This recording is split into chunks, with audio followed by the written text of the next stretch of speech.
Welcome. How's everybody doing today? Hope everybody's having a good Monday. We do have a few things to discuss today. Just sorry for being a little tardy. I had to send out the notification that I was going live. Man, the allergies here are ridiculous. Ridiculous. We got 50-mile-an-hour winds, a big storm blowing through, and God, it's kicked up everything. But let's get out of the allergy world and into the tech world. So we got I got a few good stories that we can discuss today. Some involving Apple, some involving Samsung, some involving CES. Now, this time next year, we will be at CES. I was just approved. I've been trying to get approved for CES. If you're not aware, CES is the Consumer Electronics Show. It's the biggest tech convention in the world. It's held in Las Vegas every single year, right at the very beginning of every year, right? To kind of show you the upcoming tech for this upcoming year. And I've applied numerous years, always gotten denied. And then I get an email this weekend saying I'm approved and go ahead and register for your entry for the show. I'm like, I think it started today. So I'm not going to be able to make it this year, but I can guarantee you I will be going next year, and we're going to have a ton of stuff. And I'll just show you just a couple of things. I think the first day was today. There was a couple of cool things that came out. Look, they have everything from phones to TVs to microphones. Anything that's in the electronic world, technology world is there. Samsung's going to be there with all sorts of stuff. I actually got a couple of cool Samsung products, like future tech stuff. So it is a lot of badass stuff. So I got a couple of stories from there. Yeah, so we'll be there next year. And look, I think the only reason why I was accepted into because you have to apply. It's an application. They don't just let anybody in. And they basically review you and how you're connected to the tech world. And just through this channel, we were accepted, right? So I think we got, 50,000 subscribers in a year. So this time next year, hopefully we should be over 100,000 subscribers and really make some noise there. It's going to be a lot of fun. I can promise you that. But let me grab some water real quick and then we'll get into it.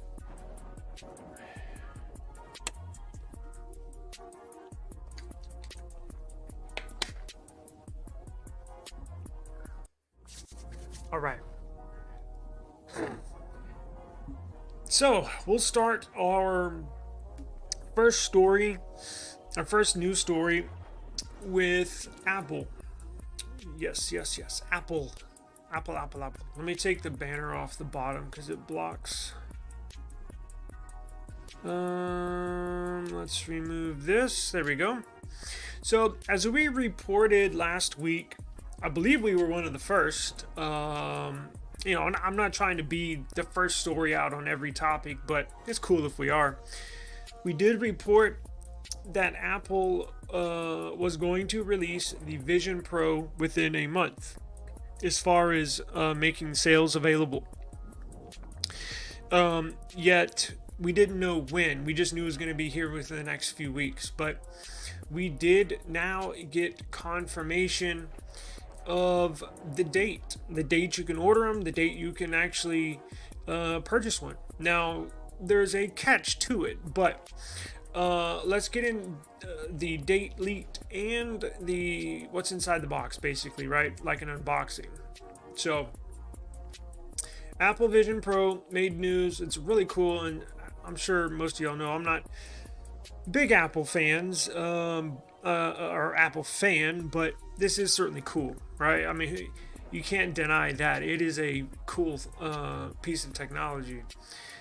So the Apple Vision Pro goes on sale in the United States on February the 2nd, and you can pre-order it on January 19th. So what does that mean? Pre-order means you can either go onto Apple's website or you can go into a select. Now, this is key. Not all Apple stores are going to sell these. Not all Apple stores will be able to fit them to your head. Because it's only at select Apple stores. I suggest if you're interested in one to call your local Apple store or go to your local Apple store.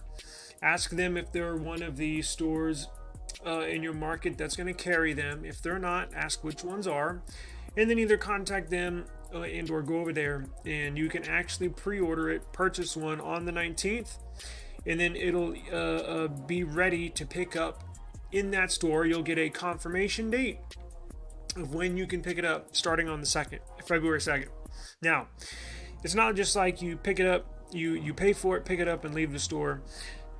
There is an actual appointment date that you have to meet, a fitting date, because the sensors that rely on your eyes and the screen that's inside of there, everything has to be custom fit. So there's special Apple employees that have gone through certification, that know everything about these Vision Pros, that will basically fit you in your head for your Apple Vision Pro. Everything has to be lined up perfect.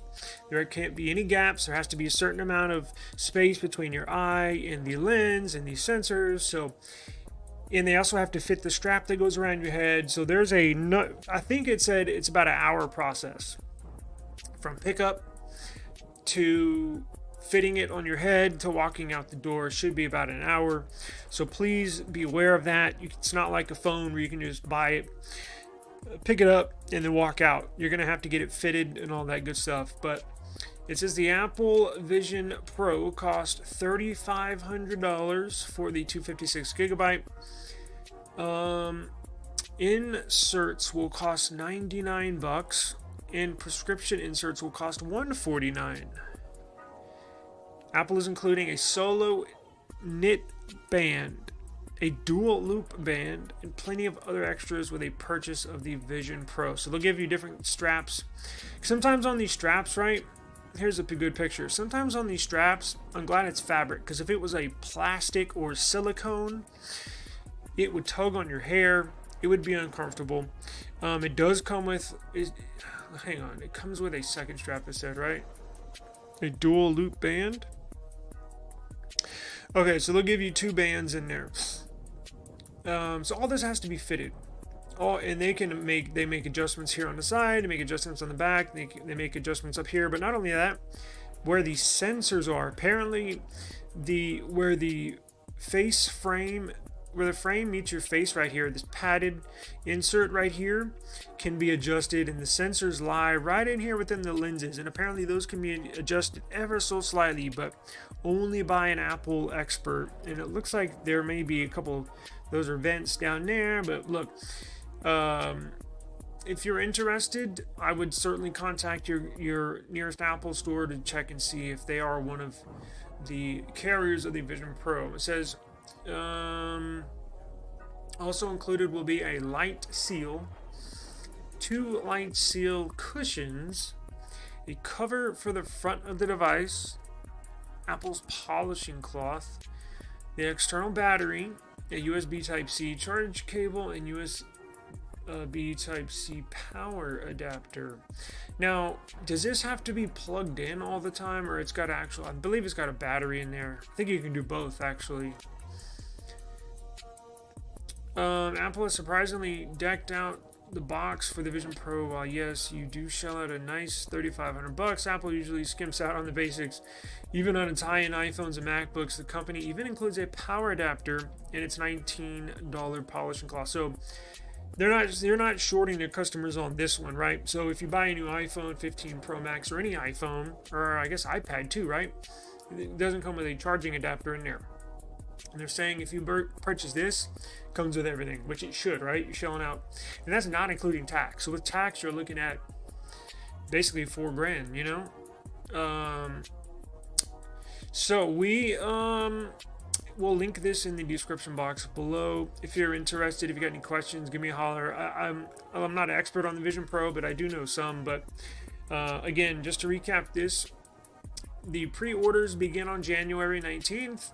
And they actually go on sale in the United States on February the 2nd. Just beware that not all Apple stores are going to carry them. Only a select store per market, which means per city, are going to have these. So like here in San Antonio, I think there's 3 or 4 Apple stores. Only one's going to have them. In Houston, there's probably 12, 15, or probably 12, I think 10 or 12 stores. Only one is going to have them. Now, maybe for New York and LA, there might be, 2 because they're ginormous cities, but just be aware of that. You can't walk into any Apple store and order one. I don't want y'all running around town wasting hours of time and learning the hard way. But speaking of Apple, do you remember, and I refer to this every now and then, but do you remember, so Apple... God, it was probably a while ago. I think it was about 4 years ago. So Apple got in trouble. It's been rumored forever that Apple slows down your phone when a new iPhone comes out, right? So like say you have an iPhone 14 Pro Max. When the iPhone 15 series comes out, your phone will get an update with the new iOS system. And then, a couple weeks down the line, you're like, damn, my phone is slow, or it's choppy, or the battery life sucks. Basically nosedives, so the performance gets worse. Well, it was proven in court that Apple slowed down your performance, made your phone experience shittier. Now, they're claiming it's to prolong the life of your phone, all this BS. We know what they're doing. They're slowing down your phone to entice you to go upgrade and get a new one. I mean, that hasn't been proven. It's been proven they slow down users' older phones. But what hasn't been proven is that they want you to buy a new one. But come on now. They want you to buy a new one. So they actually got sued and lost the lawsuit. So it was proven in court. Now, Apple, believe there was how much was it? It was a $500 million lawsuit, also known as BatteryGate. They lost it in March of 2020. And they were ordered to pay everyone that signed up. I remember when that made rounds. Sign up for the BatteryGate. Sign up for BatteryGate if you were affected. Now, they are starting to send out checks. If you signed up for that lawsuit, it was a class action lawsuit. If you did not sign up and you want to now, you're shit out of luck. The signups are long over, but Apple now is just finally starting to issue compensation for that, and it comes out to what, just $94.17. $92.17 to be exact, per iPhone. So if you have a family and you had a couple iPhones, I would just multiply it by 2. So I'll link this one in the description. It's about time, right? I think they're valued at the most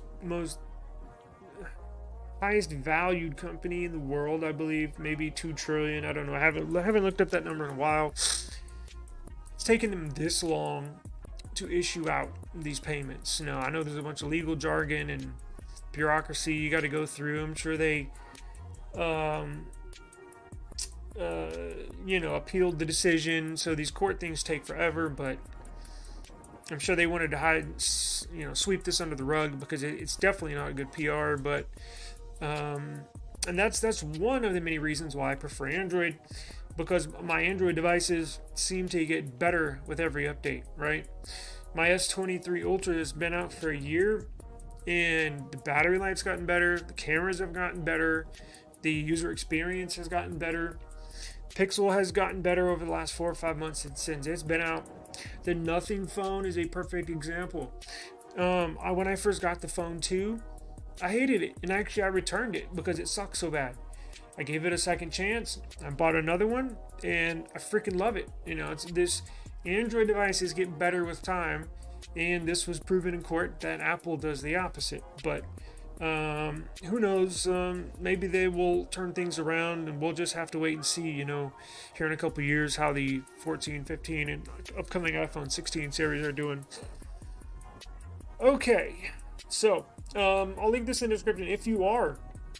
If you did sign up for this and you're unaware, you haven't gotten anything in the mail, right? Well, I got a link here that I'll put in the description box after we're live, that you can click to get information to get. I believe they're mailing checks. Let's see. Checks. I thought I saw checks in here. So it's not an electronic payment. It's an old school check payment, paper check. I believe so. I'll put all the information after this live stream is over. I'll put it in the description box. But they are starting to issue out the compensation. Okay. Moving on to the possible phone of the year for 2024. I put this video out last week and said I think we've found the phone of the year for 2024 already.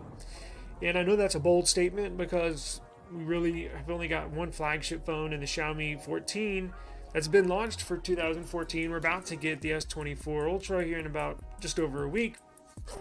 But phone of the year also includes price, right? Value. What do you get? What are you getting for your money? And when I saw these specs, when I saw this device and how much and the rumored price it was going to go for, because I'm familiar with the R series. If you're not familiar, OnePlus 12 is their flagship device. The R series is their watered down version, kind of like the Pixel 8, and then the Pixel 8a or Pixel 7a. It'll look similar to the flagship, to its big brother, except it's got a little watered down specs. Now, I hate to say watered down specs with this OnePlus device. Now, this R series is the very first time they're releasing it in the United States. It's traditionally always been a Chinese only market for the R series. And I think OnePlus was a no-brainer to release this in the United States, because at this price that we just found out how much it's going to cost, it's a no-brainer because it's a flagship device, literally half the cost. And we got very first images. So it looks very similar to its bigger brother, the OnePlus 12. Now, the OnePlus 12 is going to have flagship specs. It's going to have the Snapdragon 8 Gen 3. It's going to have UFS 4.1 storage, I believe. It's spec'd out. OnePlus, if you know OnePlus, they've always spec'd out their flagship devices. Always. And hang on. So this is the OnePlus 12R. It's nearly identical to the OnePlus 12. Now, what's different? The sensors are different, right? It'll have a last year's sensor for the camera. It'll also have It'll also have 2023's flagship processor, the Snapdragon 8 Gen 3. Jesus Christ, the Snapdragon 8 Gen 2, which is still a fabulous processor. The S23 Ultra runs on the Snapdragon 8 Gen 2, and it's awesome. I don't have any issues with it. It's fast, battery life's good. So it's not like this has a cheap processor. It's not like it has a mid-range processor. It has flagship specs at mid-range prices. It will be known globally as the OnePlus Ace 3, but here in America and the US, it's going to be OnePlus 12R. And guess where we got the pictures from? The FCC. If you watched our last episode, the FCC is where I get a lot of my leaks from. It has to be certified through the FCC before any electronic device can be sold here in the United States. And the FCC just certified it, just passed it. So it's literally right around the corner. It's going to be a nice big display, AMOLED. Let's get into the specs and the price. So it's going to have a huge 5,500 milliamp hour battery. It's going to arrive on January 23rd. That's the global launch. So I'm assuming they're going to sell this on their website, and I'm assuming they're going to sell this on Amazon. OnePlus does have a lot of their devices on Amazon. Now, what I don't know is if T-Mobile is going to carry this. I've been looking into it, and I don't have any answers. I'm not sure how I feel about... No, I take that back. I don't like OnePlus with T-Mobile because T-Mobile only carries the base model, which has traditionally been 8 gigs of RAM, 128 gigs of storage. There is no storage upgrade variant if you get this OnePlus device, at T-Mobile. So I've kind of been hoping they would split. Look, it was crucial for OnePlus to team up with T-Mobile for the OnePlus 6 back, 6 years ago. It was crucial to insert that OnePlus name and the brand into the United States market. But look, they've been around for a little while and put out some decent devices. So I think now's the time, especially if you're going to sell them on Amazon where you can have them delivered the very next day. And a big advantage for getting them at T-Mobile is you could get them financed and only pay $30 a month, right? But you can get financing through numerous outlets on Amazon. So I mean, you can basically do the same thing, and you'll get an unlocked model. I hate carrier phones because they're locked to the carrier for at least 2 years, right? This one, it will have the base model is going to have 8 gigs of RAM and 128 gigs of storage. Now look at this price. $499. That's the same price as the A series, the Pixel 7a and the upcoming Pixel 8a. And this blows the Pixel A series out of the water. Now you'll say, well, that's the same specs, 8 gigs and 128 as the Pixel 8. True. I mean, Pixel 8a or upcoming 8a or 7a. That's true. But everything else in the internals is far better. And you can get an upgraded version. Check this out.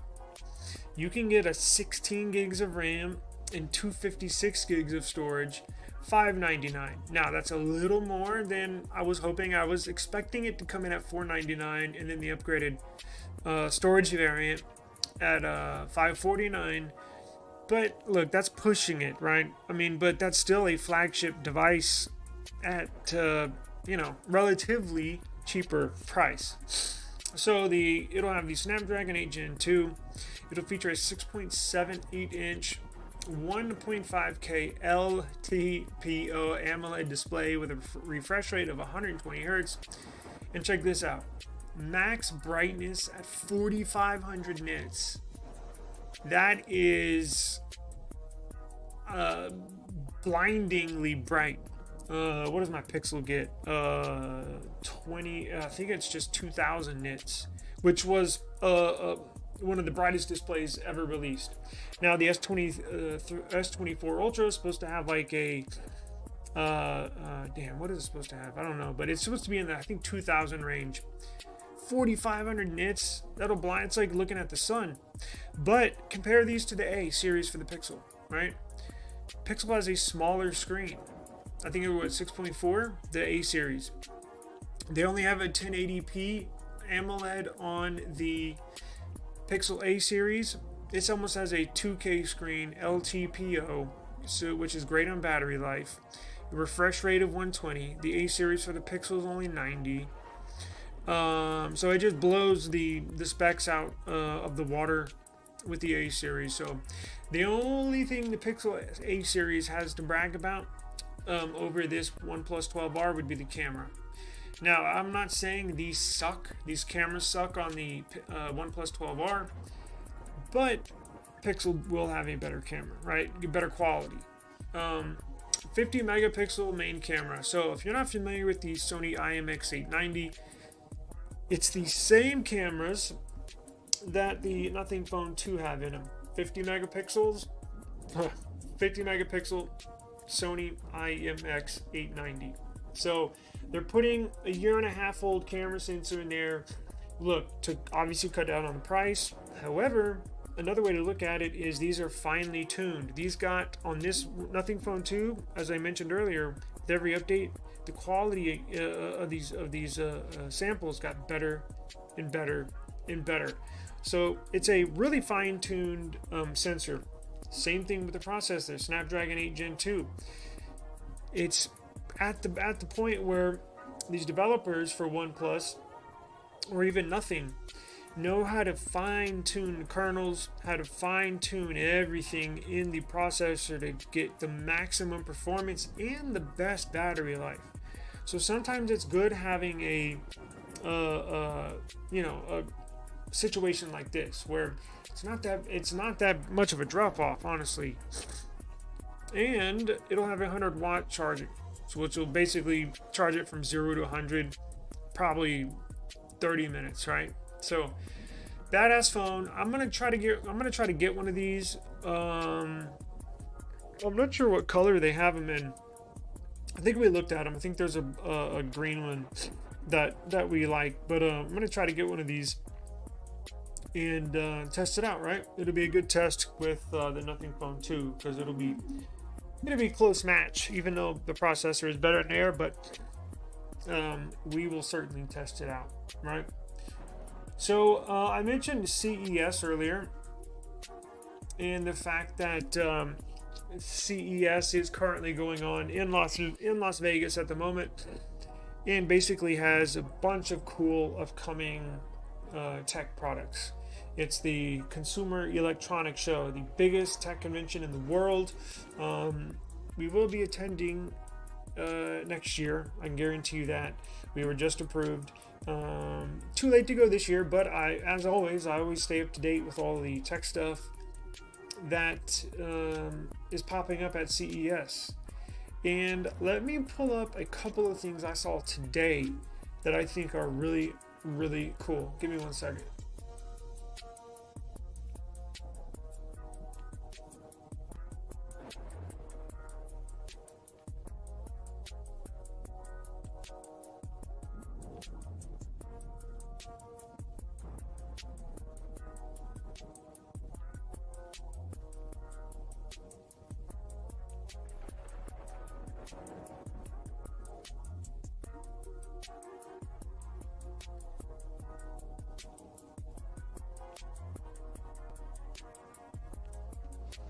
There we go.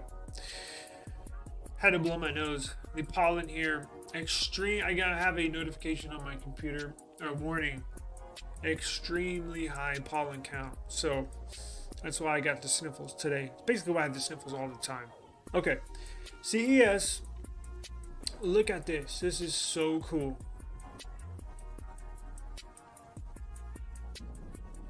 Let me remove this shit right here. Got it?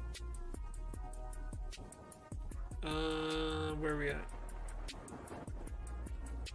Okay. LG and Samsung. It's kind of weird because Samsung says they made the world's first transparent TV. And then literally I see LG makes a transparent TV. So I'm like, didn't y'all both don't y'all both unveil them on the same day? So how did Samsung unveil the world's first transparent TV? Yes, a transparent TV. Meaning it will show you and you can go through different modes. It's obviously a smart TV. It's OLED. And if you don't know, LG got out of the mobile industry as far as making phones and I believe displays as well. They don't make displays anymore, but they still make other things, right? Like washers and dryers. We have LG smart washer, smart dryer. LG make refrigerators. LG makes TVs. They actually really make good displays as far as TVs and stuff. The displays when they did make mobile devices were always really good. But check this out, a transparent TV. I know when you see, this is all the cool shit that they have at CES. So when I go next year, I'm gonna be like a kid in a candy store. I'm gonna be recording everything, and look at this. So you can tell they have a TV right here, right? It says wireless too. LG made a wireless transparent OLED TV. 77 inches.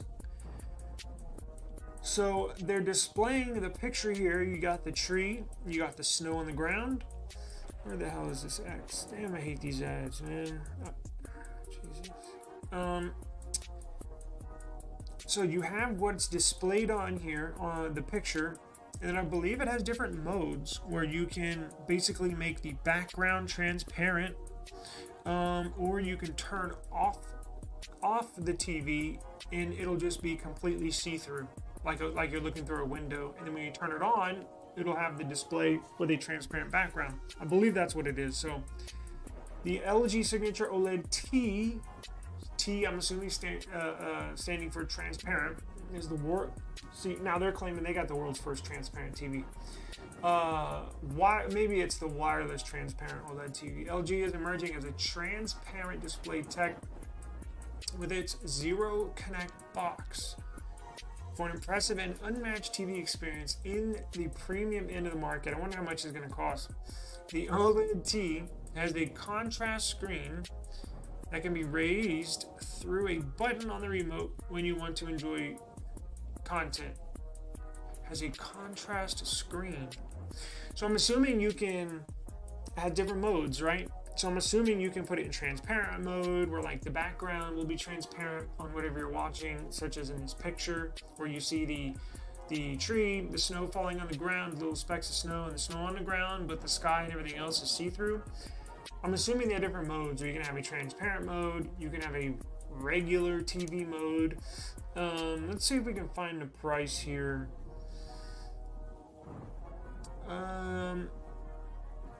A 77-inch OLED TV, wireless video and audio transmission tech. Huh. The LG thoroughly added a contrast screen that you can raise when you actually want to enjoy some content, so you aren't left dealing with a substandard media experience in the name of transparent TV. I think that would be cool. Let's see. Does it give us the price? I bet it's insane. They may not have pricing, but they just want to show you like what they've been up to. Because a lot of the times they'll do that. These companies at CES will not only show you what they're gonna sell here in the next few months, but also what they're like working on for the future. It says, let's get into the wireless part. The LG Signature OLED T uses LG's Zero Connect box to send 4K images and sound to the TV. There are no cables between the Zero Connect box and the TV, though you need an independent power source for both. So you're still going to have to power the TV with, I'm assuming, some sort of power cable. But the transmission, and you'll need a power cord to connect the box that would be setting off to the side. But the transmission of the sound in the video to the TV is wireless, basically. Let's see, LG's new Alpha 11 AI processor for improved graphics, performance, and processing speed. LG has also added an always-on display feature to the signature OLED TV, making a transparent digital canvas. Since there is no black screen, the content will appear to float in your living space. Damn, so it's not even, when you turn it off, it's not even going to just be a black screen. It'll be like a window you see through. Now, this is LG's. Let's get into Samsung's. Wait, does it give us the price? Pricing and availability are unknown. Yeah, the TV will not be cheap. Okay, we'll guess, right? Let me look at the Samsung one and then we'll take a guess. Okay, so here's the Samsung transparent TV. Look, Samsung. Oh shit, my bad. Okay, now y'all can see it. So check this out. This is the Samsung transparent TV. It says Samsung shows off the world's first transparent micro LED display. And LG claims they're the first, but Samsung has become the first major display maker to unveil a Okay, I see what they're claiming. Samsung is claiming they have the world's first micro LED display, and LG's claiming they have the world's first OLED display.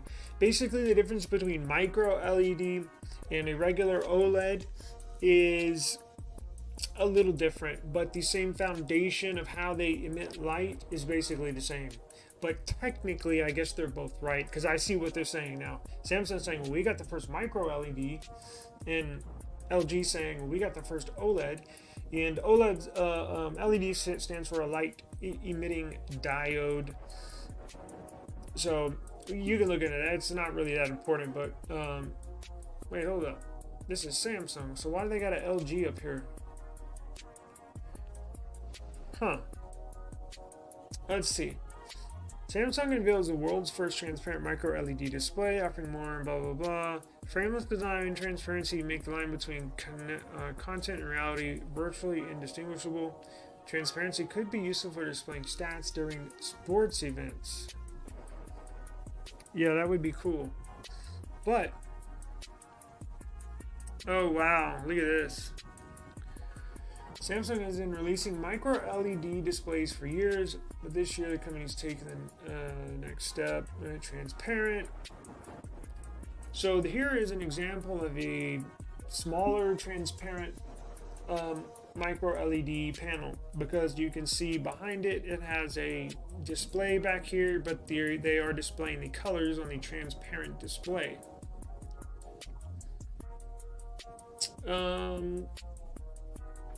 Interesting. So is there any difference between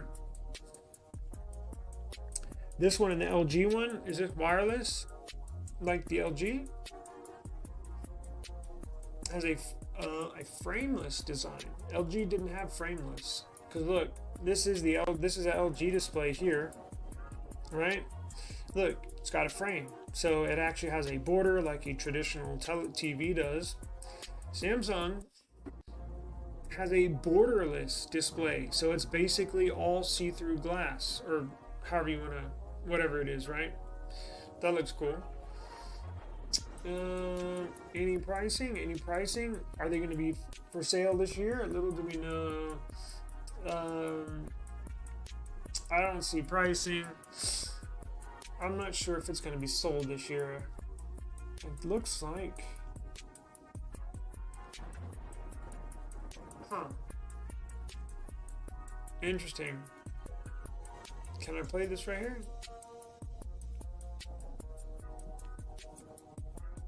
Okay, so here's a video of the... Wow, that's badass. Look at that.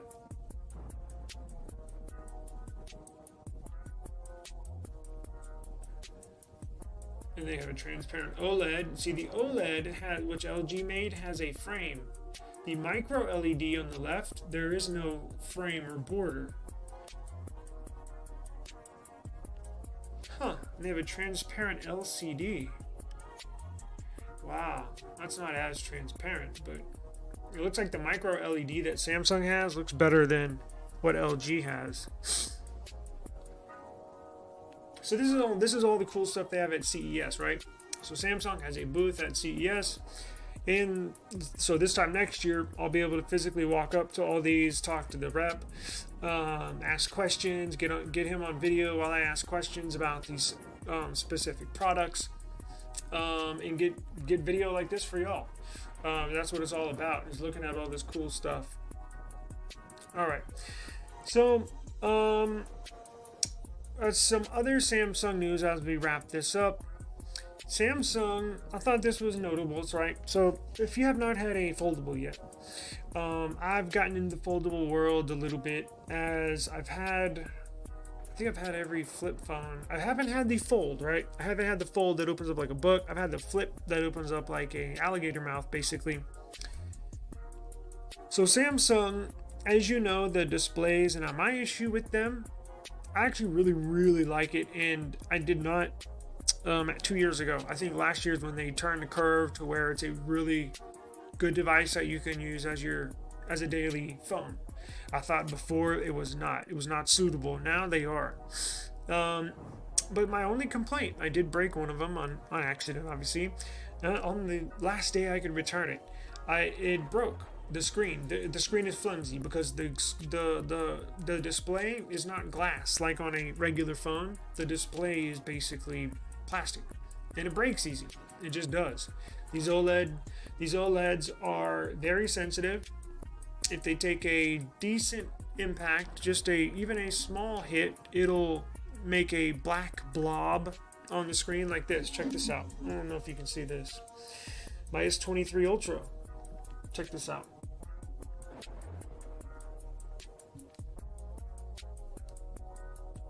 You see my S23 Ultra right here? You see that black blob right there on the screen, and then the lines that go up and down right here, and the black blob, Jesus, right there. So something fell on it. Now the glass did not break. My screen is not cracked. There is no break. But these OLED panels are very sensitive, and if something just hits the OLED panel, it'll create that black blob. Well, that's why those foldables are so delicate, and that's why if you get one, I always encourage you to get insurance. Always. Don't ever buy a foldable without insurance, because typically I don't buy insurance for my devices. Foldables, it's a must. They're making some changes. Samsung has just filed a trademark for the word or term, quote unquote, Ironflex. Now, what is Ironflex? Ironflex is basically, and I believe they're going to patent this as well. Ironflex is a stronger, more durable display for foldables, so they're not so delicate. So that's one of the very few things remaining on these foldables to really push them to the next level, is because there is still a crease when you open, whether it's the fold or the flip. There is still a crease where it folds. So if they can eliminate that crease, if they can make these screens more durable, stronger, which it looks like they're on the path, and then if they will put flagship cameras, sensors in these devices, I think you'll have a home run hit that everyone can enjoy. Because there's some people that they're cool, but there's that crease in the screen. When you open it up, you can still see a little crease. The cameras aren't on the same level as the S23 Ultra, right? The Samsung Z Flip 5 still has I think I have 12 megapixel cameras in the back, like 3 or 4 year old sensors. There's just a couple of tweaks. Now, this is the year. This is what I'm estimating. This year is the turnaround year. This year is the year that they take the next step, because if Samsung gets this Ironflex screen put in their foldables, right, which hopefully it eliminates, if not all the crease, most of it. We're going down that path, right? Eventually we'll get to no crease, but as long as they're improving it every year, if they can make these screens stronger, more durable, which it looks like they're on the path of doing, and I think I've said it here probably three months ago, and I'll say it here again, and you will hear it here first. Samsung is going to put flagship sensors, camera sensors, at least I know in the Z Flip 6. I would assume they're doing that for the Z Fold 6 because it's a more expensive, more premium. But I know for sure the Samsung Z Flip 6 is going to get flagship cameras. What does that mean? It means it's going to get the same cameras that are going to come on the S24, Samsung Galaxy S24 will be in the Samsung Z Flip 6 because as I mentioned, they have like 12 megapixel cameras in there that have been in there for like 3 years. They haven't changed the cameras and the quality sucks. I mean, this year they stepped it up, right?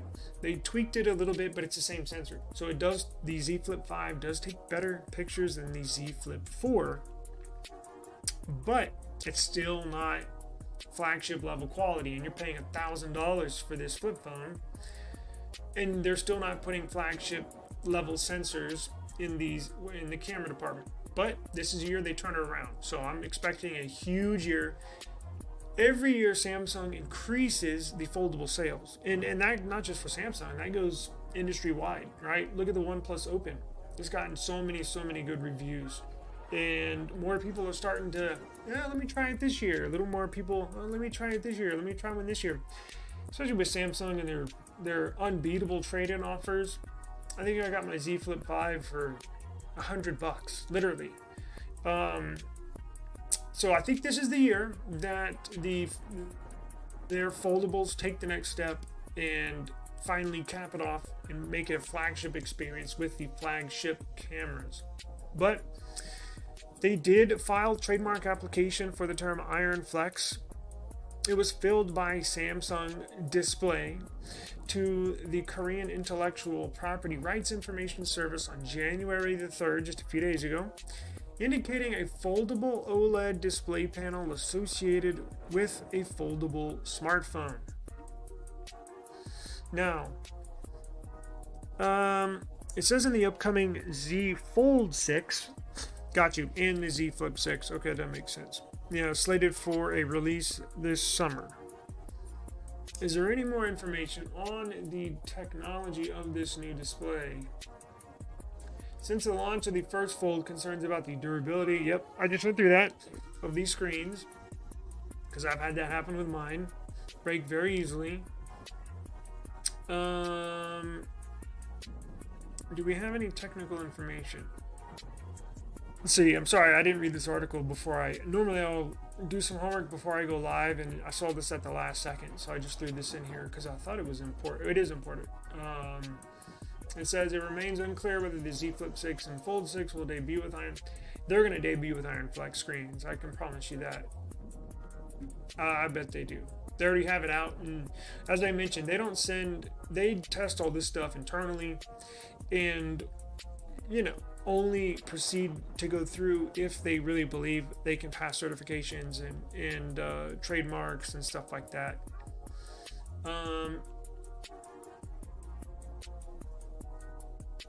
Let's see, I believe that is it. So there's some information on the trademark application, and they'll have to trademark it, I'm assuming.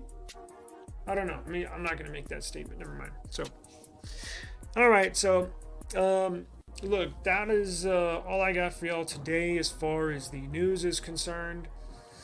I do appreciate you joining me. I'm going to try to do this every day. Every day live stream, 4 p.m. Central Standard Time, and I'll just present to y'all with whatever news, leaks, or information I get. We'll throw them out there. If there's any big news in the tech world, we'll discuss it.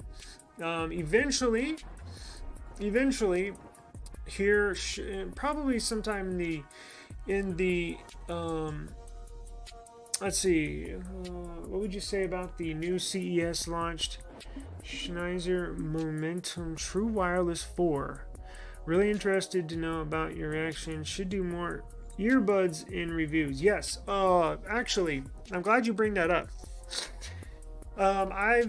gotten in contact with, I'm not going to say the names, but let's see, 1, 2, 3 or 4 earbud companies that are going to send me their earbuds for free, but in return for a fair and honest review. And that's what I plan on doing. All right. If they suck, I'm going to say they suck. If they're good, I'm going to say they're good. They're not going to, I don't get paid for them, not 1 cent at least. Well, each kind of like deal, or you know, is specific to that company, right? So I'm not going to say any of that, but let me just say that we are going to be doing more earbud reviews. As I mentioned, I think we got 3 or 4 companies that we've been in talks with, negotiations with, whatever you want to call it, we have said yes, we will do it, and we're just trying to decide what models that they're going to send us and stuff like that. I love earbuds. Look, I keep one in my ear 24/7. Yes, 24. Well, I'm not gonna say 24/7, but basically all day. So I love earbuds, and yes, we will be doing a lot more. But I'm not familiar with that name. Let me look it up. Hang on, let me see here. What is it called? The SENNHEISER Momentum 4. Momentum True Wireless 4.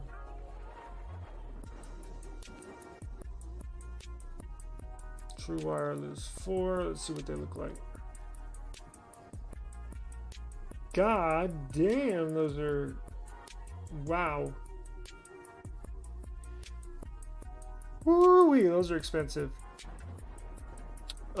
I've never heard of those, and I see why now. They're a lot of money. So I'll reach out to them, honestly, now that you brought that to my attention, and thank you for doing that. Now that I have the name of the company, what I'll do is, as soon as this live is over with, and I'll do this periodically, is just send out an email to their marketing team, to their PR firm, to their PR department, and I'll say, hey, I have a YouTube channel. I'll send them a link to my channel and say, I'd be more than happy to do a fair and honest review for sending me a product. So I'll do that with them and see what they say. So yes, we will be doing more earbud tests, and I'm going to be doing more stuff outside. I'm looking to include better video stuff. I'm going to have, we got a lot going on for 2024. I'm going to step up our video department as far as the way we record and do testing. I'm going to add more B-roll and we're going to take the next level, take the next step in as far as the production and quality of reviews. So yes, I can promise you more earbud reviews here in the near future, and I'll get you check back with me tomorrow on our next live stream tomorrow, and I'll let you know if they've reached out and what they said. But yeah, I'll see if they want to send us something to review. And I guess that's it, right? I don't have any other tech stuff. So here are the reviews I have lined up right now. I'm gonna do a review of the InnoSyn portable AMOLED monitor. It's a 15.6 inch portable AMOLED monitor from InnoSyn. I'm going to review that. I'm going to review a Samsung K500 Bluetooth keyboard specifically for Samsung DeX, but you can obviously use it for Windows or your phone or whatever. So I got that to review. I'm also going to review, I'm debating whether or not to review a couple of other items that are on the way. I'm looking around because I got stuff all over the place, but we got more reviews coming. In fact, I'm going to record one here this afternoon that we'll release tomorrow. So we'll do this live stream. Try to do it every day at 4 o'clock Central Standard Time. But I'm also going to include a review of the keyboard and just post it during the day, or a review of some earbuds and I'll post it during the day. So you'll see me uploading reviews of certain tech items, and then we'll also you can also come check in for the live stream as well. So yeah, thank you for joining me, and yes, you can find us here tomorrow at the same time. And if anything changes, check our community tab, but I'll let y'all know. Thank you for joining us. This is Taylor Bell, eSIM. Oh, I'm gonna get a new giveaway. I'm gonna set that up as well. A new giveaway. You have to be subscribed to our eSIM Studios YouTube channel to win, but I got cool stuff, and I'm gonna actually do that here this afternoon as well. So please stay tuned to our community tab. I usually post all that stuff in the community tab of our YouTube channel, and you can enter to win your prize. So thank you very much. I appreciate the view as always, and I will see you tomorrow. Peace out. If you have any questions, give me a holler. Give me a holler, please. Hit me up in the comments. I check them every day. Peace.